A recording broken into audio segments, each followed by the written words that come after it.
अस्सलाम वालेकुम। अब हम मैकेनिज्म ऑफ एंजाइम एक्शन को स्टडी करेंगे। इसमें हमारे पास क्या होगा, एंजाइम एक्शन को हम दो तरीक़ों से देखेंगे। फर्स्ट ये कि हम देखेंगे कि एनर्जी चेंजेस कौन से हो रहे हैं, मतलब एक्टिवेशन एनर्जी को किस तरह लेस या इंक्रीज़ किया जा रहा है। फिर ये क्या होगा, सेकंड हम देखेंगे कि एक्टिव साइड किस तरह कैटालिसिस में रोल प्ले करती है। तो यहाँ पर इंपॉर्टेंट पॉइंट ये है कि पहले आप देख लें कि यहाँ पर क्या होगा, जैसे कैटालाइज और अनकैटालाइज रिएक्शन में क्या होता है कि ना, वो ओवरऑल एनर्जी में कोई चेंज नहीं आ रहा होता, एनर्जी डिफरेंस सेम ही रहता है। जैसे कि ये रेड लाइन से अगर देखा जाए तो आपको शो किया जा रहा है कि ये अनकैटालाइज स्टेट शो की जा रही है, ये क्या होगा, अनकैटालाइज स्टेट है। ठीक है। अब जो एंजाइम, जैसे कि ये देखो ना, अब अगर रेड लाइन से क्या शो किया गया, कैटालाइज स्टेट मतलब एक्टिवेशन एनर्जी को एंजाइम ने लोअर कर दिया है। तो काफ़ी सारे अब सबस्ट्रेट क्या होगा इस लेवल तक रीच कर जाएंगे, जबकि क्या होगा ये लेवल तो थोड़ा बड़ा है, तो यहाँ पर क्या होगा कम सबस्ट्रेट रीच करेंगे, जिसकी वजह से क्या होगा ये रिएक्शन क्या होगा स्लोअर होगा, ये रिएक्शन क्या होगा फास्टर होगा। उसके बाद ये जो एक्टिवेशन एनर्जी क्या होती है, बेसिकली डिफरेंस होता है रिएक्टेंट और ट्रांजिशन स्टेट के दरमियान। ठीक है। अब आगे हम चलते हैं, तो आगे चलने के बाद फिर हमारे पास क्या हुआ, रेट ऑफ रिएक्शन वो कह रहा है कि जैसे कि हमारे पास एक्टिवेशन एनर्जी को लोअर किया रहता है ना, जब मैंने पीछे आपको पॉइंट बताया, तो काफ़ी सारे सबस्ट्रेट उस लेवल को रीच कर लेते हैं, ट्रांजिशन स्टेट वाले को सफिशेंट एनर्जी मिल जाती है ना मॉलिक्यूल्स को, फिर रेट ऑफ रिएक्शन फास्ट हो जाता है। फिर हमारे पास क्या होगा, अल्टरनेट पाथवे। एंजाइम क्या करते हैं, अल्टरनेट पाथवे प्रोवाइड करते हैं, जिस तरह इन्होंने एक्टिवेशन एनर्जी को एक्टिवेशन एनर्जी को इंक्रीज़ करना होता है, फिर एक्टिवेशन एनर्जी को डिक्रीज़ करना होता है, फिर फ्री एनर्जी को ये बिल्कुल नहीं चेंज करते हैं। उसके बाद इक्विलिब्रियम भी इन्होंने मेंटेन करवाना होता है। फिर हमारे पास क्या होगा, अब हम एक्टिव साइड की केमिस्ट्री से इसको देखते हैं। तो यहाँ पर ये बात है, जैसे कि एक्टिव साइड क्या होगा कि सबस्ट्रेट को बाइंड कर लेते हैं और उस पर क्या होगा ट्रांजिशन स्टेट में ले जाते हैं। ट्रांजिशन स्टेट का एक इंपॉर्टेंट पॉइंट ये है कि यहाँ पर क्या होगा हम आइसोलेट नहीं कर सकते। अब एक्टिव साइड वो कह रहा है कि जो दूसरी से कैटालाइसिस है, फिर एक्टिव साइड क्या होगा कैटालाइटिक वो प्रोवाइड करती है, कैन प्रोवाइड कैटालाइटिक ग्रुप। ठीक है। डेट इनहेंस करते हैं the probability that the transition state क्या होगा is form in transition store. अब क्या एक्टिव साइड क्या करती है, कैटालिटिक ग्रुप प्रोवाइड करेगी जिससे ट्रांजिशन स्टेट बनेगी। कुछ एंजाइम में क्या होगा वगैरह, दिस ग्रुप पार्टिसिपेट करते हैं जनरल बेस कैटालाइसिस में, एसिड बेस कैटालाइसिस में माइनर एसिड क्या हो रेसिड्यू और प्रोवाइड और एक्सेप्ट प्रोटॉन। जैसे कि यहाँ पर हमारे पास देख लेते हैं, काइमोट्रिप्सिन जो होता है एक एंजाइम होगा जो हमारे पास क्या होगा इंटेस्टाइन में प्रेजेंट होता है, प्रोटीन डाइजेशन इसने करवानी होती है। अब इसके साथ क्या होता है, हिस्टिडीन भी होता है, सीरीन भी होता है एक्टिव साइड में। अब हिस्टिडीन का क्या काम होता है, जैसे मैं ऊपर पढ़ा ना कैटालाइसिस में कि इन्होंने क्या करवाना होता है, लूज या गेन करवाना होता है। ये क्या होता है, जनरल बेस को गेन करता है और जनरल एसिड को क्या कर देता है, लूज कर देता है। और सीरीन क्या करता है, सीरीन हमारे पास क्या होगा एक ट्रांजिएंट कोवलेंट बॉन्ड बनाता है सबसे, इसका काम का सबसे के साथ कोवलेंट बॉन्ड बनाना। जबकि हिस्टिडीन का काम क्या हुआ, जनरल बेस को गेन करना और लूज़ कर देना किसको, जनरल एसिड को। फिर आगे हमारे पास क्या होगा, ये जो लाइन है ये आपको दिखाता हूँ, ये है ना, यहाँ पर एक डिप है, इस डिप को शो करने के लिए ना ये लाइन, ये जो ई एस के अंदर यहाँ पर छोटा सा एक डिप शो किया गया ये वाला। तो यहाँ पर इस डिप को शो करने के लिए यहाँ पर ये शो किया गया, जैसे हमारे पास क्या होगा कि ई एस कम्प्लेक्स बन जाता है ना, उसकी एनर्जी लोअर हो जाती है। ठीक है। और मतलब एक सबस्ट्रेट है उसकी अनबाउंड है, उसकी एनर्जी ज़्यादा होती है, जबकि क्या होगा जैसे ई एस कम्प्लेक्स में आएगा ना, उसकी एनर्जी लोअर होनी शुरू हो जाएगी, और वही जो एनर्जी लोअर हुई है वो स्मॉल डिप इस वजह से आ रहा है। फिर आगे हमारे पास क्या हो, यहाँ पर कुछ पार्ट्स हैं, वो ऊपर वाले दो पार्ट्स मैं आपको बाद में बताता हूँ। तो कह रहा है कि जो E ACE enzyme plus substrate मिलेंगे तो फिर क्या होगा, ई एस कम्प्लेक्स बन जाएगा और फिर ये एंजाइम और प्रोडक्ट अलग हो जाएंगे। अच्छा, एंजाइम स्पेसिफिसिटी किस तरह होती है कि एंजाइम एब्सोल्यूट भी होती है, एंजाइम स्पेसिफिसिटी रिलेटिव भी होती है। जैसे एब्सोल्यूट मतलब क्या होगा, सिर्फ एक के लिए ही बना हुआ है वो एंजाइम, और रिलेटिव ये है कि एक से ज़्यादा को भी कैटालाइज कर सकता है। एलेनिन क्या होता है, नॉन पोलर ग्रुप होता है। उसके बाद फैक्टर इफेक्टिंग कौन से फैक्टर हमारे पास इफेक्ट कर रहे हैं, बेसिकली रिएक्शन वेलोसिटी का। रिएक्शन वेलोसिटी को मतलब यहाँ पर इस तरह भी आ सकता है कि factor affecting the enzyme kinetics.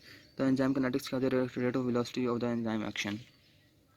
अब यहाँ पर क्या है, कौन कौन से फैक्टर एक्ट कर रहे होते हैं, जैसे कि हम हमारे सबसेट कंसंट्रेशन सबसे पहले हम देखने लगे हैं। सबसेट कंसंट्रेशन में यह रहता है कि जैसे सबसेट बढ़ाते जाएंगे तो अब हमारे पास क्या होगा, वो कह रहा है कि जैसे सबसेट बढ़ाएंगे फिर rate of reaction is directly proportional to the, जैसे कि वी मैक्स क्या होगा डायरेक्टली प्रोपोर्शनल सबसेट कंसंट्रेशन ज़्यादा, तो फिर हमारे पास क्या होगा, ये वेलोसिटी भी हमारे पास ज़्यादा हो जाएगी। ठीक है।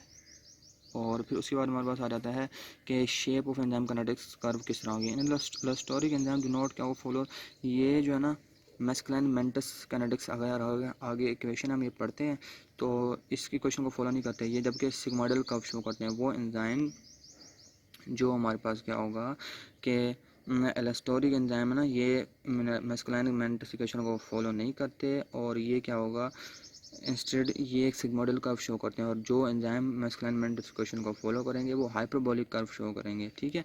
अब यहाँ पर जैसे कि ये देखें फॉर एंजाइम क्या होगा, that show the positive cooperativity in binding with the substrate जब मतलब कि जो एंजाइम जल्दी से सबस्ट्रेट के साथ जुड़ जाएंगे। The shape of the curve क्या होगा, रिलेटिव चेंजेस सिग्मोइडल होगी, ठीक है। Sigmoidal substrate saturation, curve shift to the left. हाँ जी, तो यहाँ पर ये बताया जा रहा है कि सिग्मोइड जो सबस्ट्रेट सैचुरेशन है ना, इसमें ये आता है जैसे सिग्मोइडल कर्व, यहाँ पर मैं आपको दिखा दूँ कि कैसे कैसी होती हैं। जो हाइपरबोलिक कर्व होती है ना, वो एंजाइम जो फॉलो करते हैं मैस्कुलिन मेंडल इक्वेशन को, जैसे कि वो हाइपरबोलिक कर्व शो करते हैं, जैसे कि मायोग्लोबिन, जैसे कि हाइपरबोलिक ब्लू लाइन में शो की गई है हमें कर्व, ठीक है। उसके बाद एलोस्टोरिक एंजाइम जो मैस्कुलिन एमएमएस को एमएम के इक्वेशन को फॉलो नहीं करते, तो वो फिर क्या होगा, सिग्मोइडल कर्व शो करते हैं, जैसे कि हीमोग्लोबिन के साथ ही मैच कर रही होती है इसकी कर्व ग्रीन वाली।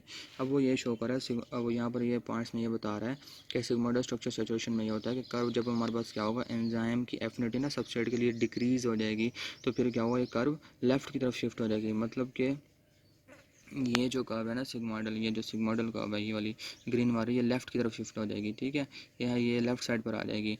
और फिर अगर हमारे पास क्या होगा, ये जो कर्व शिफ्ट राइट, ये राइट की तरफ तब आएगी जब हमारे पास क्या होगा, एंजाइम की जो है ना एफिनिटी इंक्रीज़ हो जाएगी सबस्ट्रेट के लिए।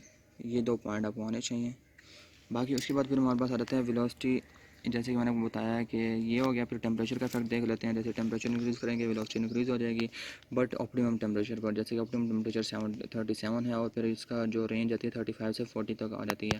वेलोसिटी क्या हो जाती है, डिक्रीज़ हो जाती है विद हायर टेम्परेचर से, क्योंकि एंजाइम डीनेचुरेशन शुरू हो जाती है। फिर यहाँ पर हमारे पास 2 पॉइंट्स लिखे हैं ऊपर, ये है कि हमारे पास क्या होगा, एल्ब्यूमिन क्या करता है कि क्या करता है, रीनेचर्ड नहीं हो सकता, जबकि बेंज जॉन्स प्रोटीन जो कि हमारे पास क्या होगा, ये आई थिंक माइलोमा इस तरह की बीमारी थी, तो उसमें बेंजोन प्रोटीन आती हैं यूरिन में, तो फिर क्या होगा, वो रीनेचर्ड हो सकती हैं। तो एल्ब्यूमिन जैसे हमारे पास एग में पाई जाती है, तो ये रीनेचर्ड नहीं हो सकती। उसके बाद नेक्स्ट पर चलते हैं। नेक्स्ट में हमारे पास आ जाता है कि जो यहाँ पर यही बात की गई है कि अब हमारे पास जो नॉर्मल जो है ऑप्टिमम टेम्परेचर ये होता है 35 से 40 के दरमियान नॉर्मल ह्यूमन एंजाइम वर्क कर रहे हैं। कुछ जैसे 40 तक भी, कुछ 40 से जैसे अब जाएंगे फिर हमारे पास एंजाइम डीनेचर होना शुरू हो जाएंगे। लेकिन क्या होगा, थर्मोफिलिक बैक्टीरिया जो होते हैं वो 70 तक भी उनकी जो एंजाइम के वर्क करने की रेंज है 70 तक, जबकि आर्कियो बैक्टीरिया की 120 तक होती है। वो कह रहा है कि जो पीएच होती है ना, अफेक्ट करती है ionize state of the enzyme को। पेप्सिन क्या होगा, वो कह रहा है कि लो पर वर्क कर रहा होता है। जैसे हमें पता है कि पेप्सिन 2 पर वर्क कर रहा होता है, 2 pH पर वर्क कर रहा होता है। जैसे ही हमारे पास क्या होगा, हम उसके अल्कलाइन मीडियम में लेके जाएंगे ना, फिर वो अपना क्या होगा, हाइड्रोजन पॉजिटिव जो होगा ट्रांसफ़र कर देगा अल्कलाइन मीडियम के OH को। इस तरह जैसे अल्कलाइन फॉस्फेटेज है, जैसे वो क्या है, एक अल्कलाइन मीडियम में वर्क करता है ना, तो उसके पास क्या है कि OH होगा। तो जैसे उसे हम एसिडिक मीडियम में लेके आएंगे तो अपना OH क्या होगा, एसिडिक मीडियम को ट्रांसफ़र कर देगा, जिससे एंजाइम क्या हो जाएगा, डिस्टर्ब, एंजाइम का स्ट्रक्चर डिस्टर्ब हो जाएगा। अब पीएच का यही इफेक्ट हमने इधर देखना है कि कैटालिटिक एक्टिविटी में रिक्वायर क्या होगा, कहते हैं अमाइनो ग्रुप। अब जब हमारे पास क्या होगा, जैसे कि एग्जांपल उसने दी है पीएच के इफेक्ट की, जैसे कि अगर कैटालिटिक एक्टिविटी ना, उसे amino group to be protonated. अभी इसका अमाइनो ग्रुप NH3 है ना, इसे अगर आपने कैटालिटिक एक्टिविटी परफॉर्म करना है तो इसे पॉजिटिव फॉर्म में होना चाहिए, because this group is deprotonated at alkaline. जैसे कि अगर देखो एक एंजाइम है, वो हमारे पास क्या होगा, एसिडिक पीएच पर वर्क कर रहा है, तो जैसे कि मतलब उसके लिए प्रोटोनेशन होना ज़रूरी है, मतलब H पॉजिटिव आयन ज़्यादा होंगे ना, मतलब क्या होगा, उसका अमाइनो ग्रुप पॉजिटिव फॉर्म में होगा। लेकिन जैसे उसे अल्कलाइन मीडियम में लेके जाएंगे, उसका वो NH3 जो है वो डिप्रोनेटेड हो जाएगा, तो rate of reaction automatically decline ही कर जाएगा। जैसे कि अब एक्सट्रीम पीएच का एक्सट्रीम किया जाए तो फिर क्या होगा, एंजाइम डीनेचुरेशन शुरू हो जाती है, बिकॉज क्या होगा, आयनिक स्ट्रक्चर ही वो क्या होता है, वो चेंज हो जाता है। फिर हमारे पास क्या होगा, ये जो है वेरिएबल, अब हर एंजाइम क्या होगा, वेरिएबल अमाउंट पर वेरिएबल पीएच पर वर्क कर रहा है। जैसे स्टोमक के अंदर पेप्सिन क्या होगा, 2 पर वर्क कर रहा होता है। उसके बाद हम यहाँ पर इस ग्राफ के अंदर देख लिया जाए तो पेप्सिन क्या होगा, 2 पर वर्क कर रहा है, ट्रिप्सिन 7 से 8 पर वर्क कर रहा होता है, और अल्कलाइन फॉस्फेटेज 9 पर वर्क कर रहा होता है। फिर यह रहता है प्रॉपर फंक्शन ऑफ एंजाइम क्या होगा, डिपेंड करती है प्रॉपर आयनाइजेशन, कितना आयनाइज हुआ है enzyme. If the enzyme pH disturb हो जाती है, फिर क्या होगा, डिनेचुरेशन करोगे, रेट ऑफ रिएक्शन क्या होगा, वेलोसिटी ऑफ रिएक्शन के इक्वल होता है। आगे नेक्स्ट वीडियो में मैस्कुलिन मेंटल इक्वेशन को स्टडी करेंगे इंशाल्लाह। अल्लाह हाफिज़।